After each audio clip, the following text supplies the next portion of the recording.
9 বছরের বালক দাঁড়ায় বলে, বাদশা যদি অনুমতি দেন আমি আপনার প্রশ্নের জবাব দিব।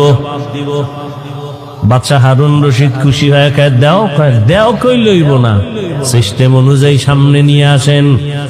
বাচ্চা 9 বছরের বালক কয়, জবাব দেওয়ার আগে আমার কথা আছে। বলো কি? কয় যে প্রশ্ন করে সে বড় না যে জবাব দেয় সে বড়? বাদশা হারুন রশিদ কয়, জবাব দেনেওয়ালা তো খানিকটা বড়। বেয়াদবি মাফ কইরা আমারে সিংহাসনে বসায় আপনি নিচে আসেন। বাদশা হারুন রশিদ তিনি একদিন রাস্তার রাজপ্রাসাদে অনেক বড় বড় আলেমরে দাওয়াত দিলেন। ওলামায়ে কেরামের কাফেলা চলে আসলেন হারুন রশিদের রাজপ্রাসাদে। সুন্দর মেহমানের আপ্যায়নের ব্যবস্থা করলেন।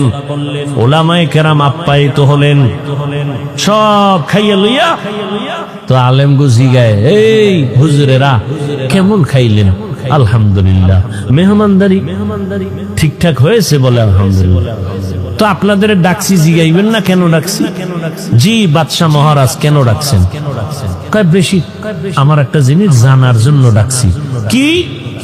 আমাকে আপনারা সমস্ত আলেমরা বলবেন, আজকে আমাকে ফতোয়া দিয়া যাবেন। আমি বাদশা হারুন রশিদ, আপনারা চিনেন তো? কাহা চিনি। আমাকে বলেন আমি জান্নাতি নাকি আমি জাহান্নামী? বাস এটার ফতোয়া দিয়া যাবেন, আর কিছু না। সব উলামায়ে কেরামে এক আওয়াজ দিলেন, কে জান্নাতি কে জাহান্নামী দুনিয়ার কোন আলেমের বলার ক্ষমতা নাই।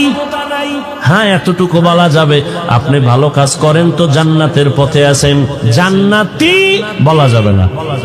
আপনি অন্যায় করেন বলা যাবে জাহান্নামের পথে আছেন, কিন্তু জাহান্নামী বলা যাবে না। বাদশা হারুন রশিদ মজাক করে, কথা আপনাকে খাওয়াইয়া হইল কি?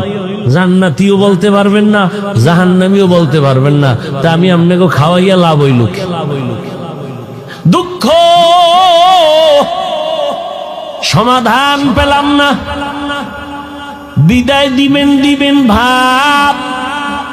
ঠিক এমন সময় উলামায়ে কেরামের মজলিসে একেবারে পেছন থেকে 9 বছরের একটা বালক দাঁড়ায় গেল।